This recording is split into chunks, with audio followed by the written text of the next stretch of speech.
Good morning, wrestling fans, and welcome to PWR Today for Tuesday morning, June 28th, 2022. The man they call Meathead, the lovely Linda Kay. What's it like to be back in town, rested, and ready to do more PWR? It feels tremendous. Home for a night. I mean, a couple nights, but it's been an actual full day and night, and I feel great. I love chatting with you here on PWR Today, Meathead. That's amazing. Well, when we're chatting, what are we wearing? Collar and elbow always, because it is so comfortable. I've said it before, I do sleep in my comfortable collar and elbow t-shirts. So if you want to also sleep comfortably or just look very stylish while being comfortable, no matter what you're doing, go to collarandelbowbrand.com. Check out the latest and greatest in wrestling, street fashions, or nightwear for some times. Yep. And to save a little cash, to save 10% off your order, you could always use promo code Linda K. That's LINDAKAY. Hey, I know you talk about Linda Kay wearing collar and elbow and nothing else, and that's what she goes to sleep in. You know what I need collar and elbow to do is I need a Borat swimsuit, and I will wear that and have collar on one side, elbow on the other. You know what I'm talking about? The Borat swimsuit, the green, like up and down. The banana hammock. Yeah, pretty much the shoulder strap banana hammock. Yes. Oh my God, I would rock the hell out of that. I do not believe there's been any swimwear. Perhaps that will be the one to launch the swimwear line. Matter of fact, yeah, Uncle Al, give me a call. Ring me up as I'm doing the banana phone to the ears. Ring me up, brother. I will pitch that. Matter of fact, I could just imagine doing that in like a dunk tank. You know what I'm saying? That would be my gear that I would wear. I see. Well, for Alrighty. those of you that were eating breakfast, and I'm sorry that it's over now, let's get into a little bit of wrestling news. Big news coming out of the kind of the scrum, if you will, the media scrum that happened right after Forbidden Door. Tony Khan announcing that Ring of Honor will have a brand new pay-per-view coming up this summer, the day before White Castle Day. One of my favorite holidays of the summer. But it is Saturday, July 23rd, and it will be Ring of Honor, Death Before Dishonor. On the poster, you got the ROH Tag Champions, FTR. You've got the Pure Champion, Wheeler Yuta. The Women's, Mercedes Martinez. The TV, Samoa Joe. The World Champion, Jonathan Gresham. And Jay Lethal. Hey, really great to hear the ROH pay-per-views coming back. Death Before Dishonor has always been a really great one. And also just hearing the list of names, I mean, all, as we were just actually discussing offline, prominent AEW stars. I mean, obviously many have been on ROH before and are current ROH champions, as you had mentioned. Well, Jay Lethal may not have a title right now, but hey, he is ROH history. So that's great to hear. I'm excited to see this. And honestly, having Ring of Honor on that big AEW platform has gotten me more into ROH again. Hey, let me ask you this too. Do you think that now Dynamite TV and Rampage TV will be taken over by Ring of Honor again up until the pay-per-view? That's a great point. I would think so. I don't think it has to be so intently Ring of Honor just because a lot of the talents that are current ROH title holders are already, as we just said, big staples in AEW. Yeah. So I don't think it'll steer too much off of it where we'll get too many new introductions like we did going into Forbidden Door. I mean, maybe we might get some talents that may have not been on AEW yet, but familiar faces from ROH or other promotions coming in as well. Yeah. Hey, yesterday morning around 5, 6 in the morning, whenever it popped off, WWE put on their Twitter handle that last night we were going to have Fight Owens fight against either, I don't know if it was going to be Elias, Ezekiel, or Elrod. Linda, what happened to that match last night? It got scrapped. There was a brief mention of it at commentary, how the match, I forget what it was verbatim, but something on the lines where it'll be delayed or it'll happen another time or something to that sort. But yeah, KO was not there, so but we did see Ezekiel. Well, and you kind of postulated earlier off air that said maybe it was a COVID thing. Maybe Elias had COVID or maybe Elrod had COVID, but I know Ezekiel didn't have COVID because he was on TV. Yeah.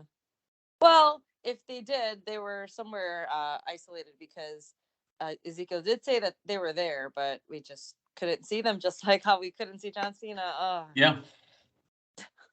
We're getting there. We're getting there. All right. So let's talk about Raw from last night. Let me just preface this by saying, when I kind of run this down with you, Linda, that out of these 6 matches, there was one that was a duplicate match from the opening Battle Royal. But I think the shine of having John Cena return and just be so loving, right? I mean, just so generous and so thankful overshadowed how much I actually didn't like Raw, but I did. You know what I mean? I liked Raw, and I thought it started off great, but I had a lot of problems with Raw. You're going to hear about them. Let's start off with the Last Chance Battle Royal. Mustafa Ali, T-Bar, Veer Mahan, R-Truth, Dolph Ziggler, Akira Tozawa, Jinder Mahal, Shanky, Reggie, AJ Styles, Ciampa, Shelton Benjamin, Ricochet, Rey Mysterio, Dominic Mysterio, Shinsuke Nakamura, and Riddle. This is a last chance Battle Royal to get in to the Money in the Bank. Even though there was 2 spots open, this was the last chance Battle Royal. Yeah, I thought that was a great way to start off Raw. Well, actually, Raw, let's take that, rewind it back slightly. Raw did start where it was the earlier today, John Cena doing a little hello, getting a great welcome from the roster, producers, staff members. It was great to see that. Was it great? Let me ask you this, and I thought it was cool, but was it great to see the heels shaking hands? Yeah, that's okay. I mean, because the only one that kind of had a sour puss was Becky Lynch. Becky. Yeah, I thought it was cool just because, I mean, those that have followed John Cena's career are familiar with the different feuds that he's had with some of the talents there, and it's where it's okay to show the respect there. I was okay with that. I thought it was cool. I didn't hate it either, and it was all right. It was weird that they opened up with John Cena. Maybe that's how they get you to pop for different ratings. John Cena there at 8 Central or 8 Eastern, 7 Central. A John Cena package at 9 Eastern, 8 Central, and then the John Cena promo at 10 Eastern, 9 Central. You know what I mean? So yeah. Oh, but to get to the last chance Battle Royal to get into Money in the Bank, I thought it was a pretty good transition. We just saw a lot of the talents in back there with Cena. Now we're seeing them in the ring, anxious to get their chance at getting into Money in the Bank. I thought it was good. It helped move along a couple current feuds there. Or we saw just like with Veer with the Mysterios. We saw stuff with the Miz, AJ Styles, which I know we'll see them again later too. But we saw, there's always going to be the alliances during the match. We had Ziggler and Miz doing their thing. So yeah, what was going on with that? Where was Bobby Roode, and why were Ziggler and Miz a team? And did Miz look like he was taking the place of Bobby Roode? I was wondering as well where Bobby Roode was, but maybe for reasons why Kevin Owens wasn't there. I mean, if he would have been there, it would have been glorious. All right. Yes. I set myself up for that.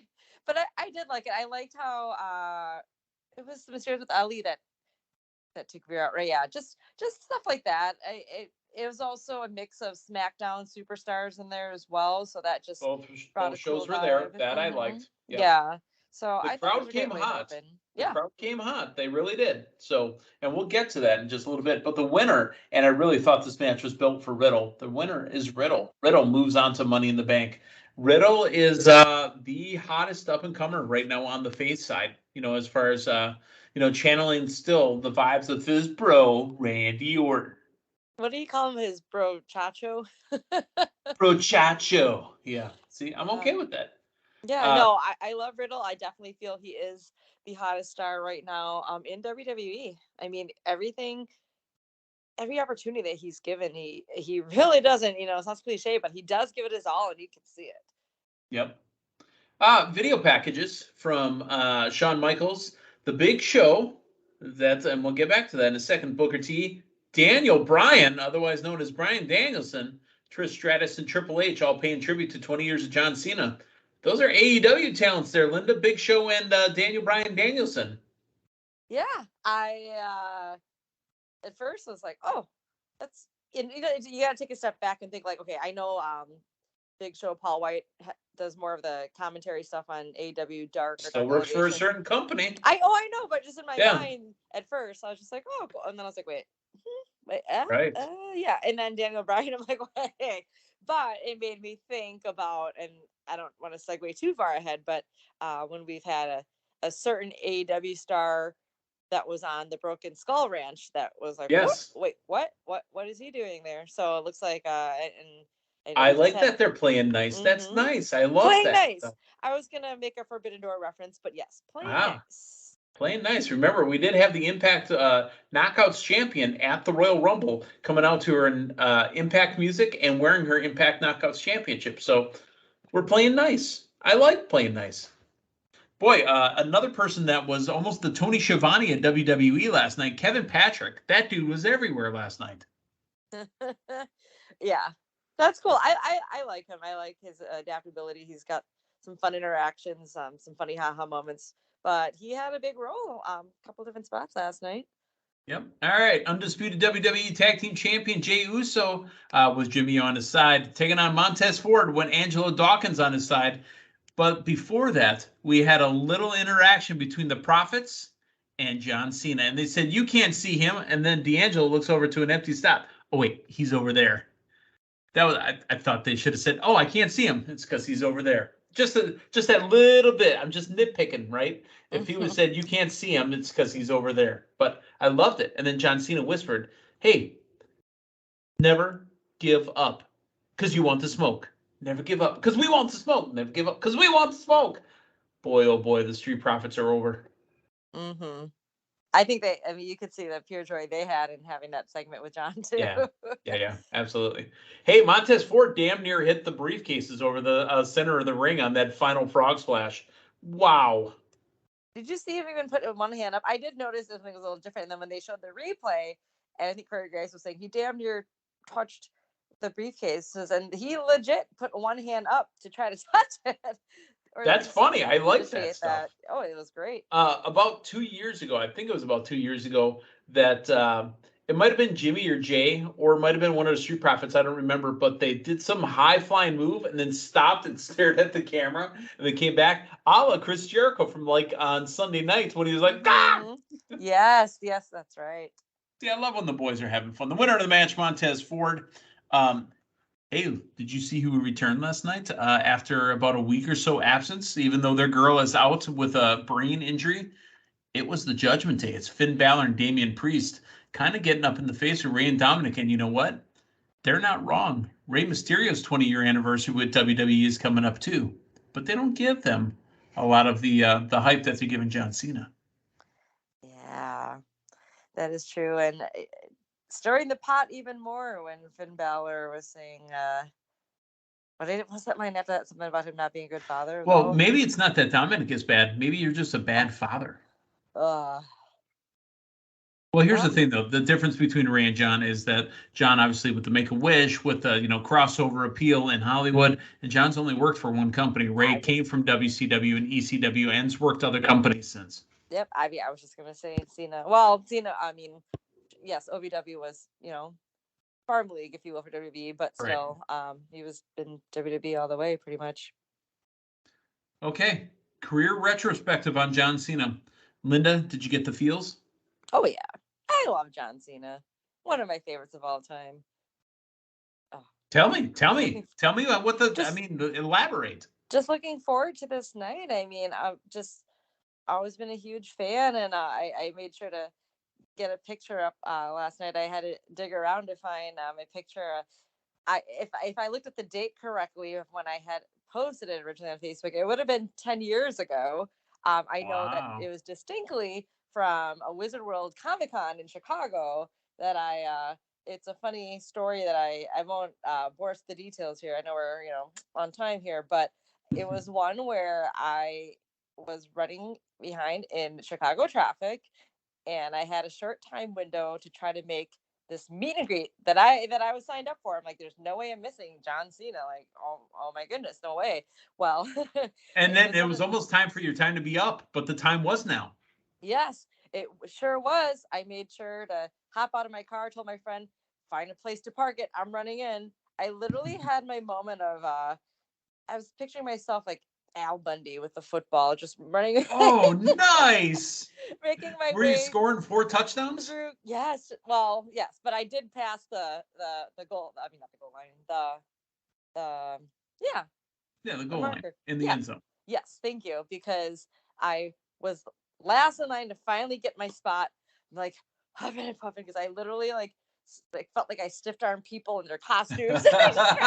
Did you stiff arm somebody in the face and do a spin move afterwards? No, I wouldn't be that mean, but I'm very kind. But I think that was one time in my life where I probably didn't even say excuse me, Meathead. I probably did do a little stiff arm here, just but if I made contact, so you were like the meathead. Sorry. You were like a meathead at Summerfest, going from one end to the other. Exactly. Yes. Okay, but I made it. I was last, got my picture, and so I relieved after that. But yeah, the time is now. You can't see Linda. The time is now. Mm-hmm. Yes. So, anyways, huge John Cena fan. Happy to see those packages, and of course all the Make-A-Wish stuff. Maybe I shed a tear or two, but seeing all those tributes as well. Yeah. I mean, that was awesome. He really didn't even say much. I mean, he said what he had to in the ring, but throughout the interactions, he really didn't say much. But he didn't have to. You could seeing the joy with the interaction with the other talents. Let me ask you. There was no joy in this interaction. Let me ask you about this. I feel they really dropped the ball with Theory and John Cena. I thought that. I mean, not that it's still not going to come, because he said there might be a match and there might not be a match. So we're going to put all this together. Theory talked to Cena backstage before Cena came out to the ring. And I thought, because he said, up, I'm down all day, whatever. He got right up in his face. John, where were you when you were 24? You weren't even in the WWE. I'm doing it. I'm doing it right now. And then he went ahead and tried to take a selfie, and John was gone. That part was hilarious. But I really do feel that was a missed opportunity. And now, too, John Cena in the ring. I really thought maybe Theory, because he got disrespected backstage, should have interrupted John Cena at the end of his promo. I thought that was going to happen as well. Or attack him in the back the way he was standing there. Because as he's about to go under. Yeah, I understand.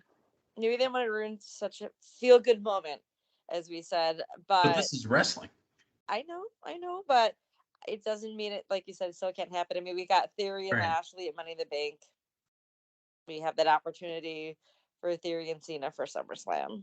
It's still there, and there'll be a month, worth of build that could happen there. And again, the talk is that, John Cena wants to do a couple more matches. I mean, he doesn't know where they're going to be, but maybe that match is there. Maybe that's a setup for WrestleMania. Maybe. I mean, because, you've already got now, Rock and Roman, hopefully, Cody and, say, Seth, if Cody's a champ, but Cody's something. Maybe Cody and Roman. Who knows? I mean, build another main event out of it. Maybe John Cena in Theory. That'll be the big match for him. So, Well, John Cena came out through a line of superstars again. Very happy to see him. You know what I thought the best John Cena interaction was? Seth Rollins had probably the best freaking shirt I've ever seen. Not the shirt, the jacket. I love that jacket, and I have to have it. Oh, yeah. And just hearing him. He was a walking summer is what he was. I mean, that was like summertime all over his jacket. Well, just hearing him, not laughing, but heckling. No, not heckling, but yeah, that.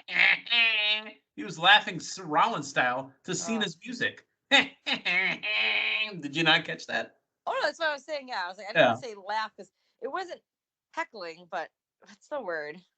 He was definitely Seth Rollinsing. Cena's song. That's the best one I can come up with. Yes. Oh, we didn't mention Mr. McMahon also. Mr. McMahon came out. This was how many? 3 out of the last 4. He wasn't. Yeah. He wasn't at the SmackDown on Friday, was he? I don't believe he was out front. Yeah, but I mean, he had those 2 in a row. He had SmackDown, then Raw. No SmackDown, but back on Raw. So does he show up this Friday on SmackDown?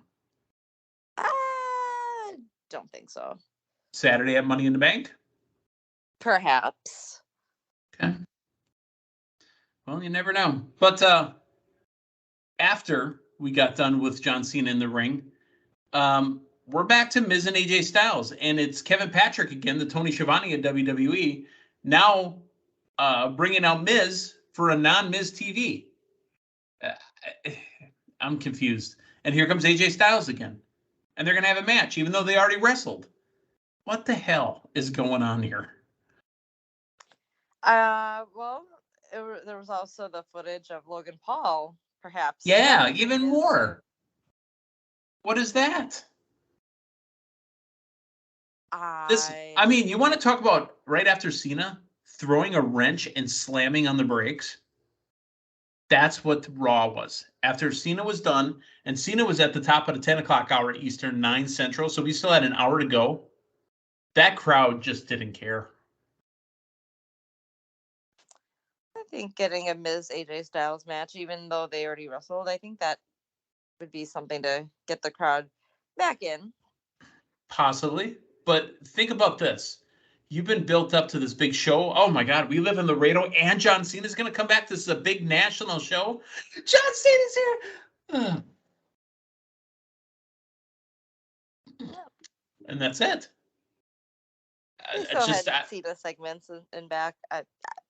I understand. I just feel that they let the air out of the building after that. Do you think that the women's match then should have came right after?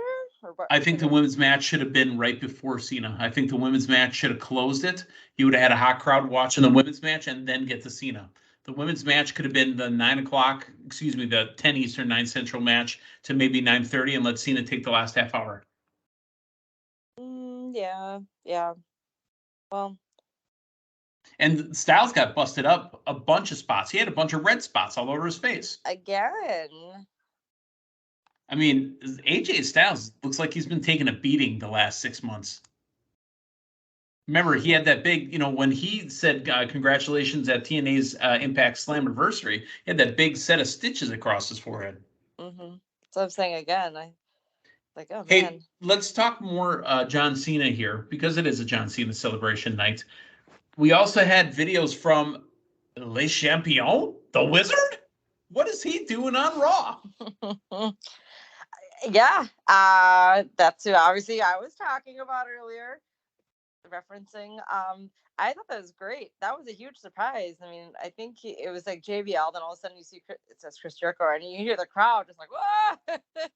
So I popped the same way. I think that's great. Again, being friendly. But I like being friendly. Yeah.